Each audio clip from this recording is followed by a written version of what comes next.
Hello, welcome to Grid Live Pre-Race. Joe Samaniego here, along with Kobe Lambis from the Podium Finish, Ben Schneider, and Adam Lemeries. We're going to be discussing NASCAR this weekend, the only racing going on. But first, a big thank you to our Patreon, calling the show, Mark and Robin, for keeping us on the air. You too can invest in the Grid Network by joining our Patreon or doing a one-time contribution through Buy Me a Coffee. And a big special thank you to our Ultimate Sports Radio Network listeners on USRN Radio. We got one race, but a lot to talk about, Kobe, because it's Bristol, baby. Yeah, it's Bristol, baby. It's dirt, baby. It's the second NASCAR Cup Series race on dirt at Bristol Motor Speedway, but the first time with the new next-gen Cup car. The rear diffuser's got mud flaps required and a specialized Goodyear tire with treads for dirt racing. For the first time, the spring Bristol race is scheduled to run under the lights in prime time on a Sunday night on Easter Sunday. We'll get into what to anticipate in the Food City Dirt Race and comments made by Kyle Larson later in the program, but let's start off with the driver who will try and be the first to win 3 races in 2022 and go back to back. That's William Byron, who won last weekend at Martinsville Speedway under the lights. His other win was at Atlanta, a track where Hendricks had a lot of success at, but it was very different in Atlanta. Super Speedway style racing last year in the Bristol Dirt Race. William Byron finished in sixth place. Starting with you, Adam, can Byron carry the momentum and win 2 in a row? You know, it's going to be hard to do because you take a look, there's so many good dirt racers in the Cup Series right now. You think of Kyle Larson, who's had a lot of success on dirt.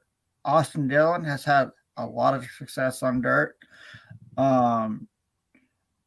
So I think it's going to be kind of hard for William Byron to go back to back. But it's like a wild card race, Anything can happen tomorrow night, but I don't anticipate William Byron to go back to back tomorrow night at Bristol. I'm very hesitant to make any sort of predictions because, Adam, you're mentioning drivers that have dirt experience, such as Kyle Larson and Christopher Bell, and those guys had horrible races on the Bristol Dirt last year. So sometimes I don't know how well dirt track experience in other cars necessarily translates to dirt success in a cup car or in a truck or whatever the case may be. I still think those are the guys that you should expect to be up front should things not go wrong for them.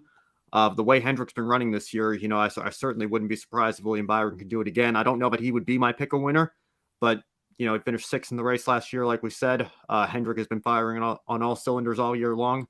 Could he do it? Absolutely. But I don't know that he would be my pick a winner necessarily for this weekend.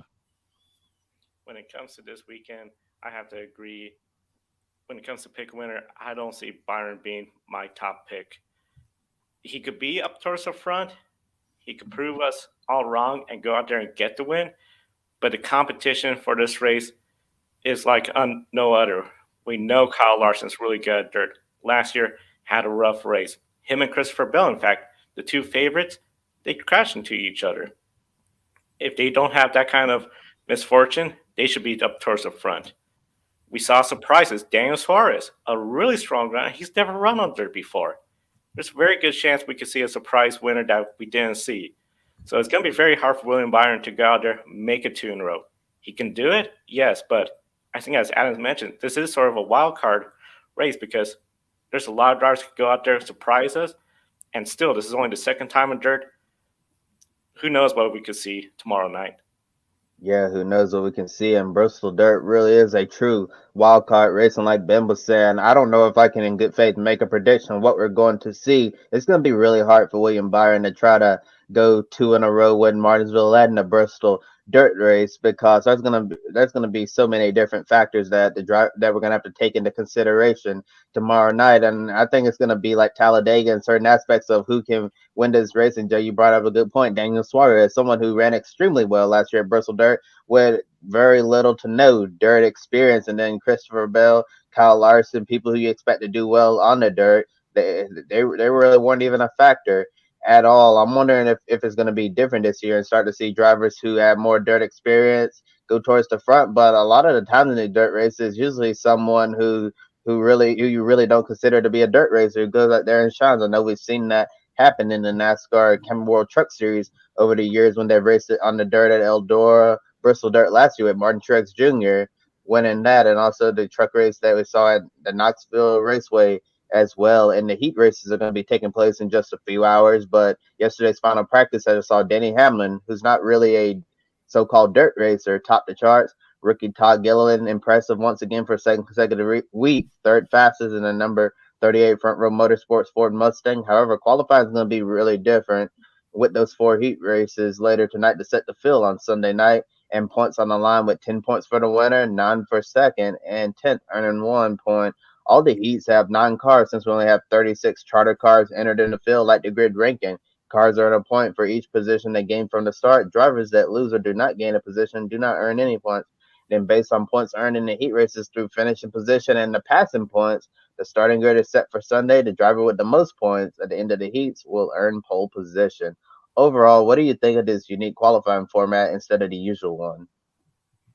When it comes to this qualifying format, I liked it because for the fans in attendance at Bristol, you're getting a lot more action compared to the traditional what's become 15 to 30 minutes of practice, 2 groups of qualifying, and then the top 10. You're going to see racing where they're trying to gain positions. This isn't like in practice where you might leave the car ahead of you some space. You don't want to disrupt their run. Here, you want to get around them because you got to earn points. This sort of becomes to where it's a 2-day event. One of the things I think for NASCAR to consider is when it comes to these 2-day events, you got to look at something where for the fans, there's a lot more racing going on, a lot more on-track action. Because Saturday, if you're there just to see the Cup Series and it's just within less than an hour and a half, are you really getting the most bang for your buck? With this format, I think this is really exciting for the fans in attendance. It might be a little bit confusing to follow, but I think overall this should introduce some pretty fun racing tonight. Yeah, I like the format as well. I think it's easy for the fans to understand, and it's going to be interesting to see how everything goes with these 4 heat races.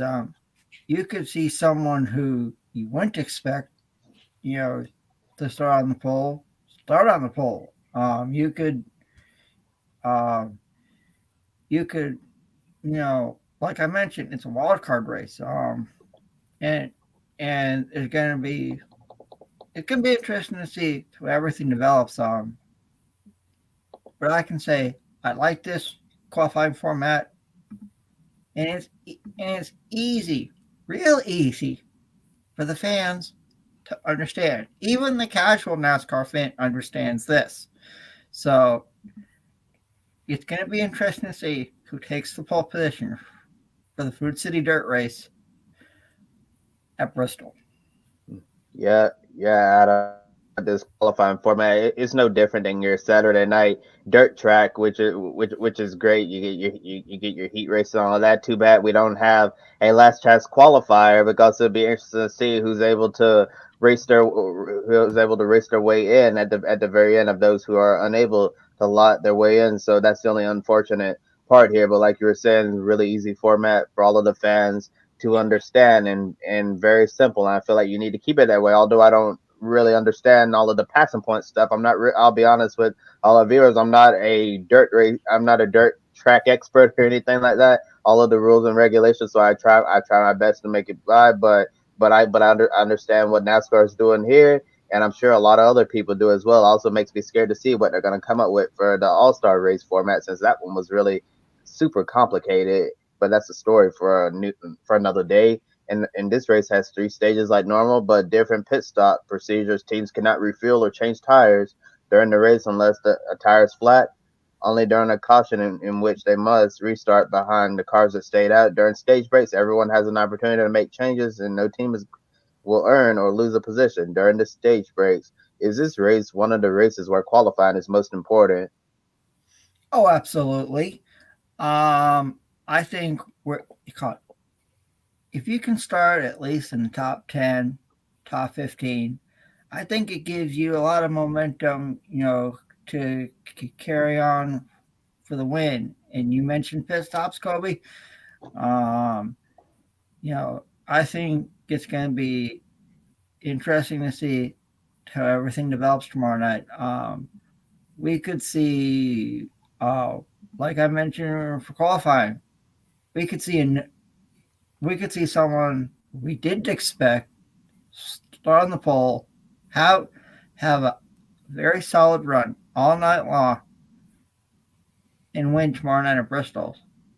So I think qualifying is very, very important here at Bristol. Yeah, I'm not going to rule out the idea that somebody could throw a Hail Mary strategy play at the end and try to work their way from the back to the front.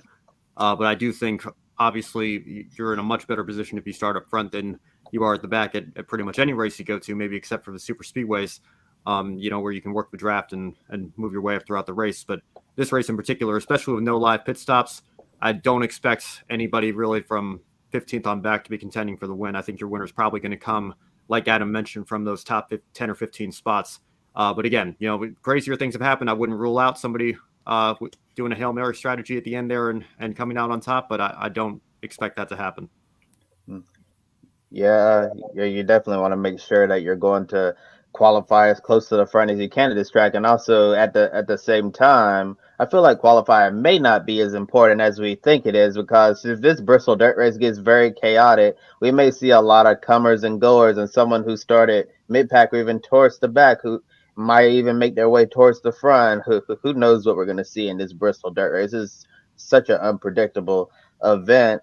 And Kyle Larson, he made some comments earlier in the week that received a lot of attention on Sirius XM Dialed In. He made the following comment, I quote, "The way I look at it, if we're not going to take the windshields out, then why are we racing on dirt?" He also added, "I feel like we're just wasting everybody's time a little bit and not giving the fans and the competitors what we all deserve." What are your thoughts on Kyle Larson's comments, and could the success of the Bristol dirt race determine the future of dirt racing in the Cup Series?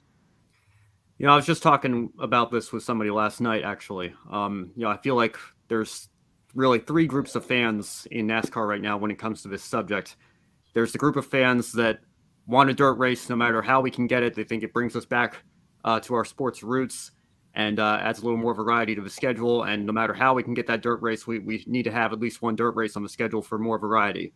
There's a second group of fans that think that dirt should have been left back in the 60s and 70s, that it's amateur, that it's childish and doesn't put on a good show for modern day stock cars. And, the fact that we're even entertaining the idea is absolutely laughable and we shouldn't be doing it. And then there's the third group. And I think this is where I kind of find myself in here. You have a racetrack at Bristol that hosts what is arguably now, I would say, the fourth crown jewel. Now we're racing the road course at Indianapolis. The Bristol Night Race is a classic. Everybody loved the spring race as well. Back in the day, they filled up every seat of a Coliseum, and the racing usually did not disappoint. When you take one of those dates and construct a fake dirt track, if you will, pour a bunch of dirt on it and convert it into a dirt track just to say you've got your dirt race, and you don't necessarily know how the dirt's going to react. You don't have a lot of experience prepping the track. I think you can run into a lot of problems there. So I'm not opposed. Ben Schneider, is not opposed in principle to racing on dirt, maybe even at the Cup Series level. But I think it needs to be at a purpose-built dirt track where you have a crew that knows how to treat the track and knows how to put on a good show. And you saw it in the Truck Series. Tony Stewart knew how to prep Eldora for the trucks, and that's why that event was such a success for so many years right from the start.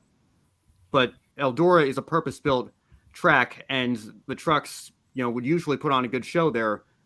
What we saw at Bristol Dirt last year, what we've seen in practice, how many champions did we see spin out? How many times did we see one single champion in Chase Elliott? How many times did he spin out alone? It seems to me that the track isn't super easy to drive right now. I'm a little nervous for what we're going to see on Sunday night here.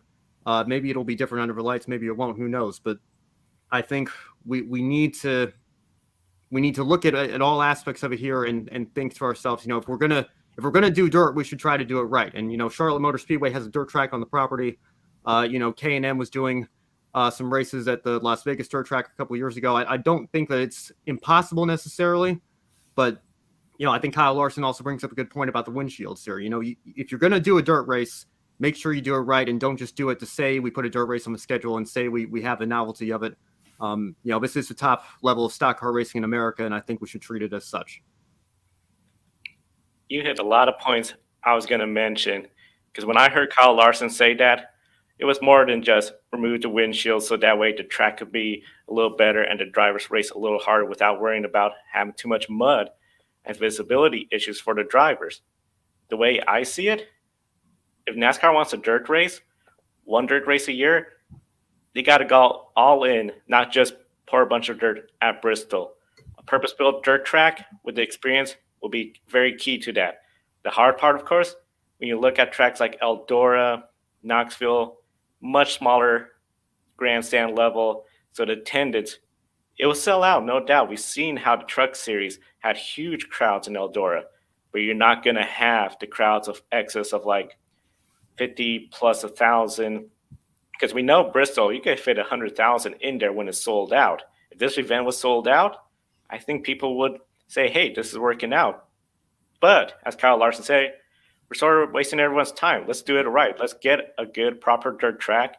Let's put our homework into this and make something work where if we want to have a dirt race each and every year, we're doing it right. It's not just a novel event. This is just an event that diversifies our schedule some more. It does connect us to that root of dirt track racing, because we know tracks like North Wilkesboro, Martinsville, they were dirt tracks. This is where the sport sort of started, and a lot of drivers coming up the ranks do dirt tracks. So if we had one of those races where you could get a dirt track ace, the opportunity, whether it's the Cup Series, trucks, Xfinity, to really shine, that's a big win for everyone. But I think like Kyle Larson said, if NASCAR really puts a lot of effort into this, do it right, it'll be a much better product in his opinion. I think a lot of fans will agree too, because we want to see a fun, organized event. We don't want to see something where we feel like it's sort of been thrown together just to say we did it and that's it. Yeah, and that's the thing, Joe. When we criticize the Bristol Dirt Race, it's not because we want to see it fail, that we want this event to be a disaster, so we never return. It's because we want this to work out as best as it can for the future of the sport. And basically everything like Ben was saying, this is at the top level of stock car racing, and we should treat it as such. And also go back to what you were saying, Joe, that NASCAR, if they're going to run a dirt race one time per year in the Cup Series, they need to go all in and make sure that they're doing the best that they can to make sure they're putting on the best dirt race. And based on Kyle Larson's comments, NASCAR is not given 110% to put on an excellent dirt show. And nobody knows more than dirt racer than the likes of Kyle Larson, Christopher Bell, and Chase Briscoe. All of those guys who have had a lot of success on dirt racing. And once NASCAR gets the next gen car all hampered out with all of the bugs and issues that it currently has, maybe they should look into doing a test on dirt without the windshields and seeing what they can do to also maintain the same amount of safety. And like on the dirt tracks, what the drivers have the visors, they can have all of the tear offs, and when their visor gets dirty, they can just tear it off like they do in normal dirt races. And I think that should be something that NASCAR should consider moving forward in order to make the dirt racing a lot better and get people with experience who know how to prepare a dirt track. As Ben, you were saying about Tony Stewart and Eldora, it's such a shame that Eldora never got a cup race. Hopefully that'll be something that could happen down the road, that Eldora can return to the NASCAR schedule, because Eldora is a first class dirt racing facility here in the United States. And if any dirt track in America can put on a NASCAR Cup Series dirt race at a natural dirt track, it's certainly Eldora Speedway. Yeah, Eldora Speedway. The first year the Truck Series went there, they hit it out of the park. It was a huge success. Cup Series, I feel they could do that. And like you said, we all want to see this event succeed. If NASCAR wants a dirt race long term, like Kyle Larson say, put all the homework in there. I mean, this could be something that could really stand out, maybe even become another crown jewel that we have this one dirt race. Now, of course, with this dirt race, we have an interesting qualifying format, heat races tonight. So taking a look at the Heat 1 lineup, we have Ross Chastain and Alex Bowman. Both of them have wins this year. Some other favorites include Ryan Blaney, of course, his father, Dave Blaney, ran sprint cars, dirt all the time. Tyler Reddick one of the hottest drivers when it comes to racing on the track. He's still looking for that first win. That could potentially happen. And Martin Truex Jr., remember, he won a Truck Series race on dirt last year. Some other favorites, some other fast drivers. Todd Gilliam, amazing what he showed in practice yesterday. Now, don't forget, in Martinsville, he had a top 10 starting position. Faded towards the back. Now we're in dirt. It could totally open up new potentials. Corey LaJoie, Cole Custer, they are both looking for good runs. And this dirt track, as Adam mentioned, potential wild card race, you could see a lot of opportunities for them to come to the front. So, Kobe, starting with you, who are some of the early favorites in Heat 1 you see scoring the most points? And this might actually shock a lot of people, but I actually have to say Martin Truex Jr., who's starting down there in seventh. Last year he ran the Truck Series race on the dirt at Bristol, and he looked like your traditional dirt track racer out there. And you don't normally think of Martin Truex Jr. as a dirt guy at all, but I think starting deep in the field, well, not necessarily that deep, but you get what I'm saying. In Heat 1, starting seventh, have to try to get all the way to first. I think he's starting far back enough where he can pick them off one by one and get all of those passing points to try to get to the front and get the pole. And also in the Cup race last year, after winning the truck race, Martin Truex Jr. showed a lot of speed at Bristol dirt, so I think he has the most potential to score the most points in Heat 1. And also have to look at Tyler Reddick, who's had success on dirt, and Alex Bowman, who's done a lot of dirt racing as well. I think those have to be some of the favorites to win Heat 1. Yeah, Colby, I agree with you. And a lot of viewers know, in 2000, as a high school graduation present for my parents, they took me to see the World of Outlaw Sprint Car Series, and they converted, and so they converted Bristol into a dirt track. Then, let me tell all of yours, I sat halfway up in the grandstand, and I ate so much dirt that night. So, I think, like you guys were mentioning, and also, if Eldora could get a cup race, that would be huge.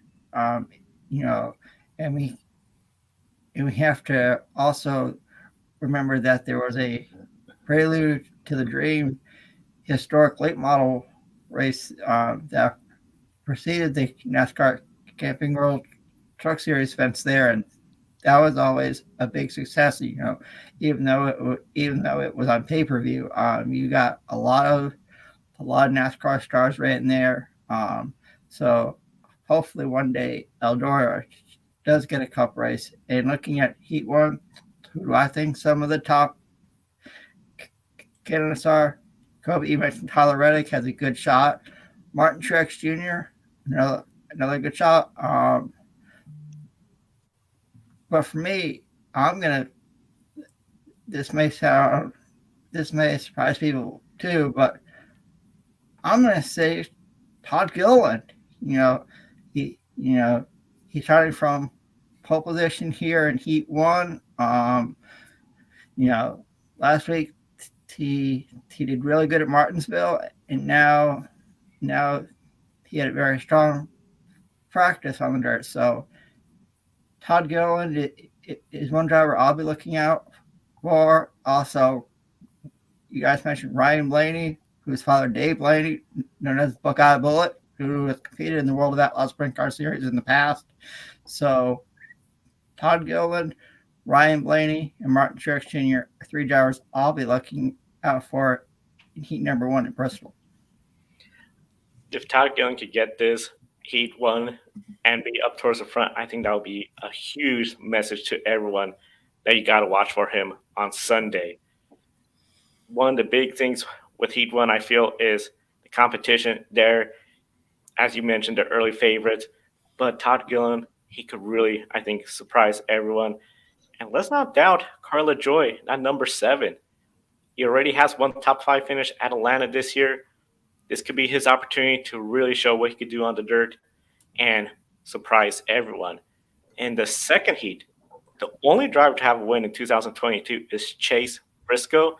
Besides Briscoe, the only driver to win a Cup Series race in the past 12 months, Kyle Busch. McDowell and Christopher Bell both won in February 2021, 14 months ago. Harvick and Jones went winless in 2021. Allgaier and Suarez are both looking for their first career Cup Series win, and Josh Williams making his first Cup Series start. So, Adam, starting with you, is Chase Briscoe a favorite to score the most points in this heat, or can another driver outscore him? I think Chase Briscoe is the favorite to score the most points in heat number 2. But do not count out Christopher Bell, the number 20 car for Jug Gibbs Racing. We mentioned it earlier. He has a lot of experience on dirt, so that could be another name to look out for. Daniel's another driver I'm gonna be looking out for is Daniel Suarez. Like you guys mentioned, he had a top 5 finish last year at this track. Yeah, it's a new car, it's a next gen car, but I'll say Daniel Suarez could also be a good indicator of who could get the most points in heat number 2. Yeah, like I said, it's very difficult for me to make predictions here because I think, like Adam's been saying all throughout the show, it is a little bit of a wild card. I will say, great to see Justin Allgaier back in the Cup Series, and great to see Josh Williams making his debut as well. I think Chase Briscoe certainly has a shot to be up there. If I'm not mistaken, I think he actually won the truck race at Eldora a couple of years ago, so he certainly has some dirt experience as well. But then again, Christopher Bell is a name you always have to look out for on dirt. And, you got a couple champions in there, and Kevin Harvick and Kyle Busch that certainly know how to get around a little bit as well. So I think Briscoe is certainly a favorite, but he does have some pretty good competition in this heat, despite the fact that he's the only winner so far this season. Only winner so far this season. He's going to definitely try to make it where he's going to get that other win to keep those drivers in Heat 2 still winless by the end of this weekend. But when we come to that third heat, here is where we have last year's race winner, Joey Logano. Denny Hamlin, he has a regular season win this year. Of course, Logano won the Busch Clash at Los Angeles in the Coliseum. And here's something that's very unique. Both 2311 cars are essentially at a disadvantage because they're both in this race. So one of them will be eligible to score the most points, while the other one can score the second most points. But what's that going to translate to? A further back starting position, because you're going to have at least the winners, the drivers that scored the most points in each heat ahead of you. So this is a pretty big disadvantage for them compared to the other 2-car teams of Trackhouse, Petty GMS, and RCR, where their both cars are in different heats. So Ben, will this be another frustrating weekend for 2311? And how do they make the best of this situation? Well, they certainly need a good heat run. I was just looking back at the results from last year. I know Bubba Wallace did win at Eldora, I think in 2014, so he has some success there, but he doesn't have the extensive dirt background that some of his competitors have, and he was only 27th in this race last year, so I expect it could be another tough weekend for him. And Kurt Busch, similarly, even though I think Kurt Busch has certainly elevated the performance of 2311 racing this year, he was only 16th in this race last season.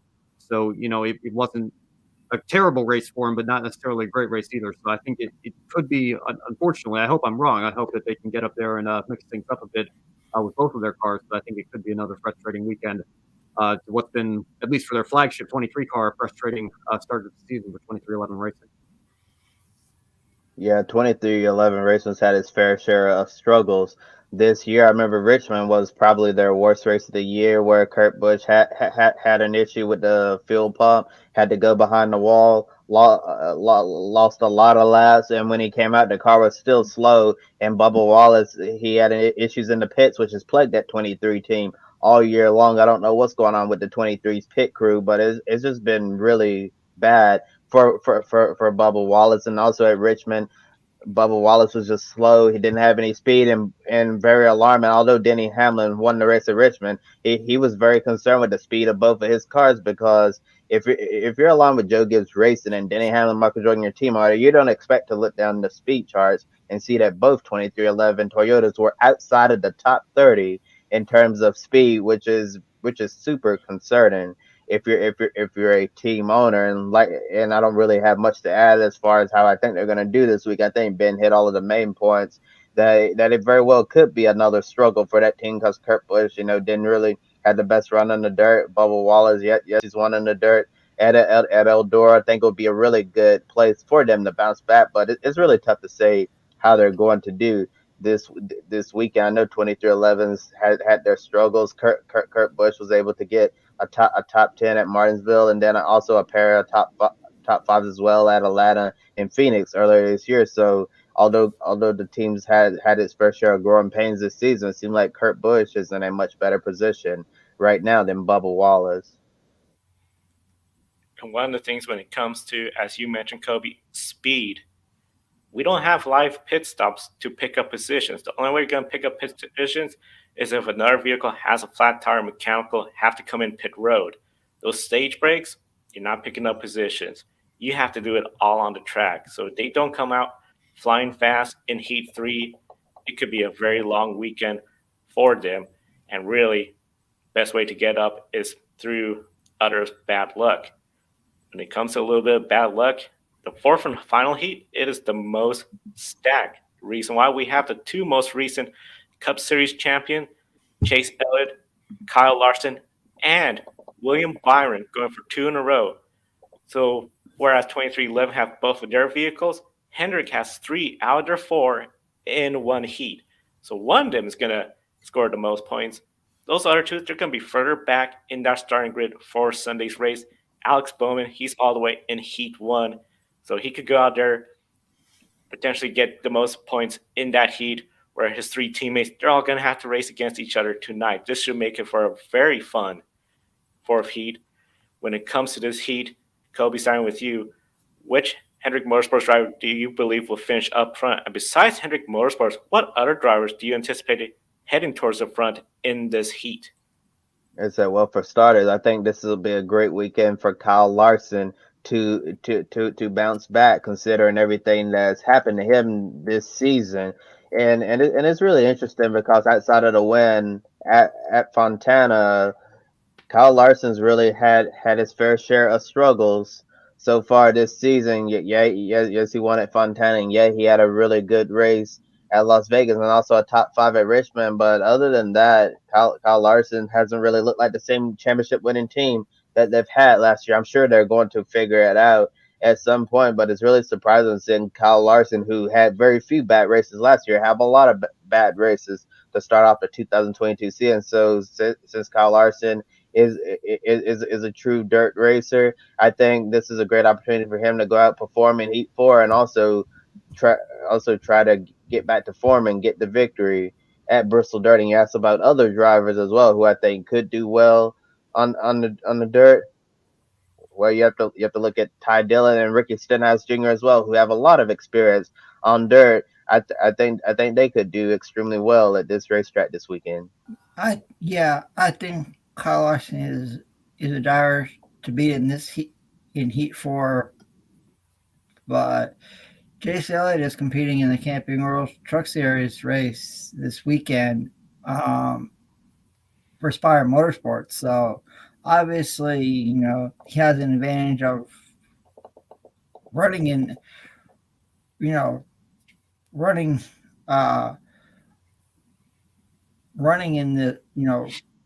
a race before the Cup race. So you can sort of say he has an advantage, but Ty Dillon and Ricky Stenhouse Jr. also have a lot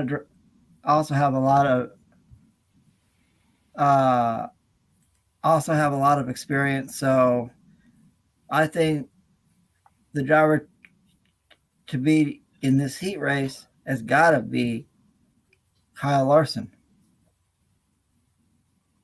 Kyle Larson has to be a favorite, but I have to play a little bit of devil's advocate here.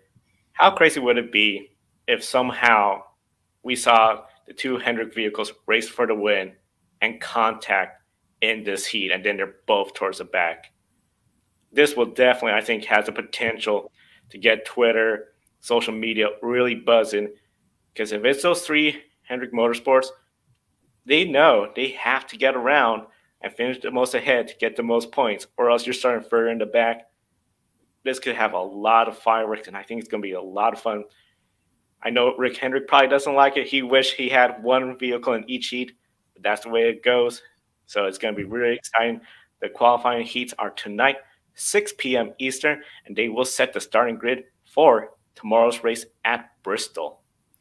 That's right, Joe. And with that being said, it's now time for Pick a Winner. Last weekend we had 11 races. This weekend, only one. So if you're outside of our top 10, you can, if you win tomorrow night at Bristol, it's double points. So you could find your way into the top 10. And use the hashtag Pick a Winner on social media to get your guesses in. With that all being said, it's time for us to make our picks for the Food City Dirt Race at Bristol Motor Speedway on Easter Sunday. Starting with you, Ben. Who wins tomorrow night? I'm sorry, I thought Joe was going first, but I will say, like I said, it's tough to make a prediction here because it's a bit of a wild card. So unfortunately, Joe, I apologize if this is your pick. I'm going to take a page out of your book and just go with Kyle Larson as kind of our default here, not just because he's been so dominant recently, but he does have a lot of experience on dirt. Hopefully he has a good heat race and is starting up in a good position and can convert it to a win. I was going to say, since I was going to go first, well, everybody's going to copy me with Pick a Winner, but unfortunately I'm copying Ben. Kyle Larson is going to be my pick, but to my credit, it's the first time I'm picking him this year. Well, I'm actually not going to pick Kyle Larson, believe it or not. I'm going to pick a driver who looked really good in practice, had one of the best average speeds for the 10-lap average and 15-lap average. This may shock a little people. Is a driver who has a lot of dirt racing experience. I think the number 47, Ricky Stenhouse Jr., is going to surprise people and get the win at Bristol Dirt. Well, I'm going with my colleagues, Joe and Ben. Sorry, Kobe, but 3 against 1. I'm going Kyle Larson to win tomorrow night at Bristol as well. So it's he does have a lot of dirt racing experience. I believe he just competed in a dirt late model race at Bull Gap Speedway in Tennessee. So he does have a lot of experience on the dirt. And with that all being said, it's time to wrap up another edition of Grid Live Pre-Race. Please like and subscribe to the Grid Network on YouTube. Follow us on Twitter, Instagram, Facebook, and TikTok. We encourage you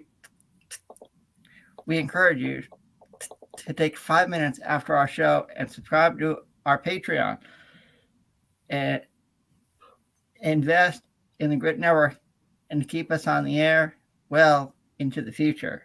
Link in the video description below. Also, buy me a coffee. You can buy a coffee for your favorite Grid Network on-air talent. And we want to thank Edward Hunter from Formula E Zone, Amber, and Zach for buying us coffee as well. We really do appreciate it. Visit public.com, also known as the social media stock market. Use the referral code GRIDnet and you can get $5 off your first investment.